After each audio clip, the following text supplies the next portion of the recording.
Welcome back to Middle Earth, Baggins. We're here to take back our precious.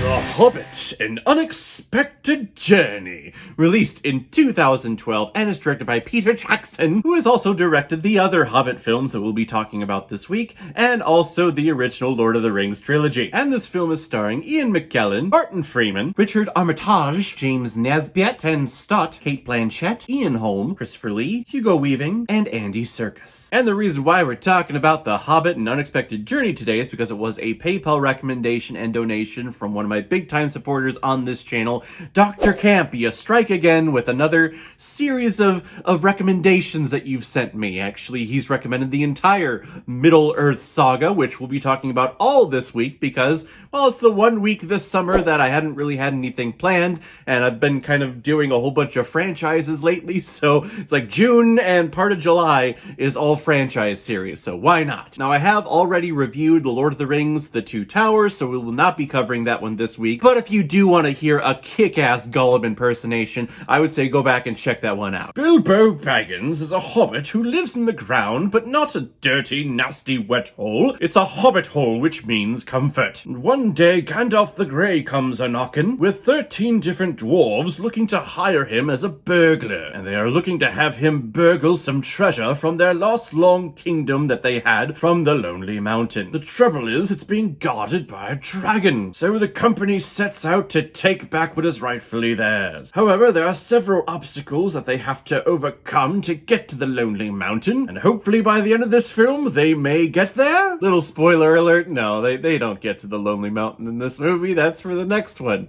That's why it's a trilogy. That's why they drag this thing out. When I was in high school, I was a huge Lord of the Rings fan. That was the event for us teenagers back then. It was like, when is the next Lord of the Rings film coming out? Because these movies are amazing. And no matter how great the films were, I always said the book, The Hobbit, was always my favorite. I grew up on the book. I remember watching the cartoon version, the 1977 version, I think. I love that book so much. It's a Joseph Campbellian heroic tale of someone going out from their comfort zone and going across the threshold to places unknown, making his way all the way back again, completing the adventure, coming back to his original setting, yet changed in some way. So when they finally announced they were going to be making the Hobbit films, I was super excited. And I was excited because Guillermo del Toro was originally scheduled to direct these films. And when I say these films, there was only supposed to be two of them. An Unexpected Journey was going to be the first part, and then There and Back Again was supposed to be the second part.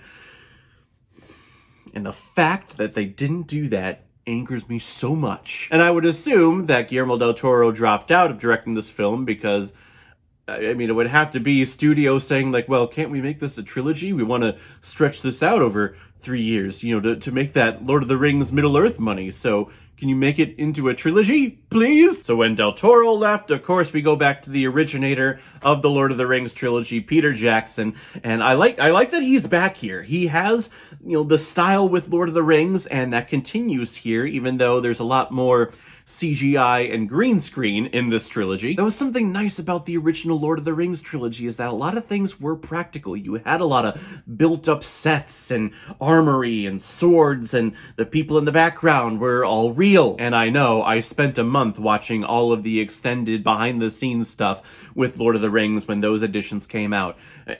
I was a big Lord of the Rings fan. What's such a shame, though, is that halfway through making this film, An Unexpected Journey, Peter Jackson, the studio, said that, well, we're shooting a lot of things, and we have way more than for 2 movies, but we also don't have enough to make it into a third trilogy. So why don't we just, like, add in a whole bunch of other characters, and let's stretch out this film so much that the last chapter is just going to be the last chapter of the book, The Hobbit. the last film is just going to deal with that. I'm getting ahead of myself. We'll talk about those films tomorrow. But here with An Unexpected Journey was such a pleasant return to Middle-earth. This is definitely my favorite of the Hobbit trilogy because we stay focused on the Hobbit. Ian Holm plays the elderly Bilbo Baggins, but then taking it back to the younger days, Martin Freeman is here as Bilbo Baggins, and he's the best part of this entire trilogy. He is fantastic. He's prim, he's proper, he's set in his ways, but yet there is that little butterfly in his stomach that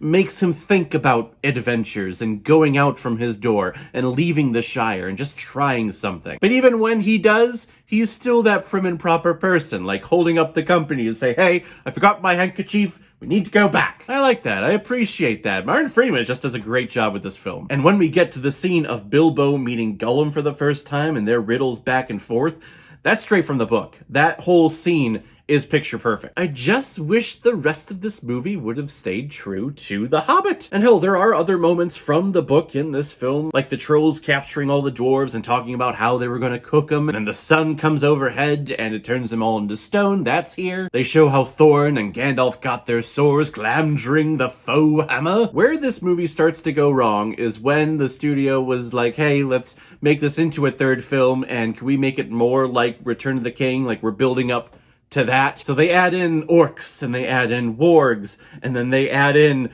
all of the appendices from Return of the King, which are cool to read about, like what was happening at the time of The Hobbit when Gandalf was going off and talking to Elrond and all those people. That's cool to read about.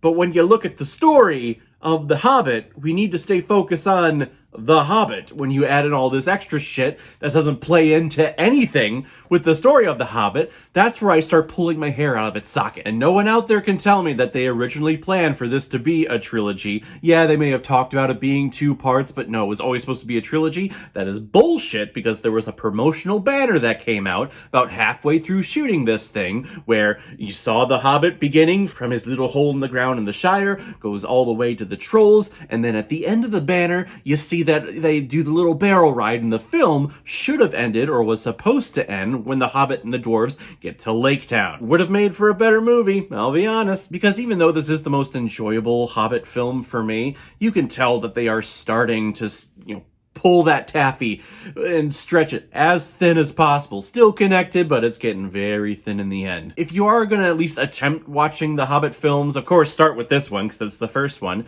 But, I mean, this was really like the one that you need to watch, and then maybe a scene from Desolation of Smaug. Other than that, you're fine. This is my favorite of the Hobbit trilogy, and it kind of all goes downhill from there. We'll talk about it next time. I'm gonna give The Hobbit An Unexpected Journey 3.5 out of 5 Blu-rays. I am above average. Alright everyone, so have you seen The Hobbit An Unexpected Journey? What did you think about it? Or if you've never seen it before and you stumbled across it because of this video, then comment below, let me know what you thought about it. And as always, if you like what you see here, if you like my take on movies, then hit the subscribe button and make sure you hit that bell.